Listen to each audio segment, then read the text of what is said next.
Japan chicken ഉണ്ടാക്കാം. അപ്പം അതിനുവേണ്ടി ആദ്യം ഒരു പാത്രത്തിലേക്ക് മൈദ, കോൺഫ്ലവർ, ഉപ്പ്, കുരുമുളക് പൊടി, വെള്ളമൊഴിച്ച് മിക്സ് ചെയ്തിട്ടൊരു ബാറ്റർ തയ്യാറാക്കാം. ഇനി ഇതിലേക്ക് ചെറുതാക്കി കട്ട് ചെയ്ത ചിക്കൻ ആഡ് ചെയ്ത് കൊടുക്കുകയാണ്. ഞാനിവിടെ ബോൺലെസ് ചിക്കനാണ് എടുത്തിട്ടുള്ളത്. അപ്പോൾ മിക്സ് ചെയ്തതിന് ശേഷം ഒരു അരമണിക്കൂർ ഒന്ന് റെസ്റ്റ് ചെയ്യാൻ വെക്കുക.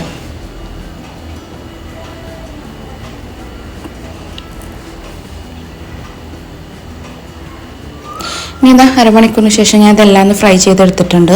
ഇനി ഒരു പാൻ ചൂടാക്കി അതിലേക്ക് ബട്ടർ ഇട്ട് കൊടുക്കുക. ചെറുതാക്കി എരിഞ്ഞ വെളുത്തുള്ളിയും പച്ചമുളകും ഇട്ടെടുത്തൊന്ന് മിക്സ് ചെയ്തെടുക്കുക.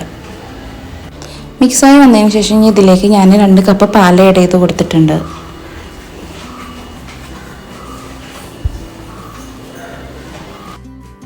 പാലൊന്ന് കുറുകി വന്നതിന് ശേഷം അതിലേക്ക് 1/2 ടീസ്പൂൺ ഉപ്പും 1/2 ടീസ്പൂൺ പഞ്ചസാരയും ഇട്ട് കൊടുക്കുക. കാഷ്യൂനട്ട് പൊടിച്ചതും ചേർത്തെടുത്തിട്ട് മിക്സ് ചെയ്തെടുക്കുക. ഇനി ഇതിലേക്ക് 1 ടീസ്പൂൺ കുരുമുളക് പൊടി ആഡ് ചെയ്ത് കൊടുക്കുക.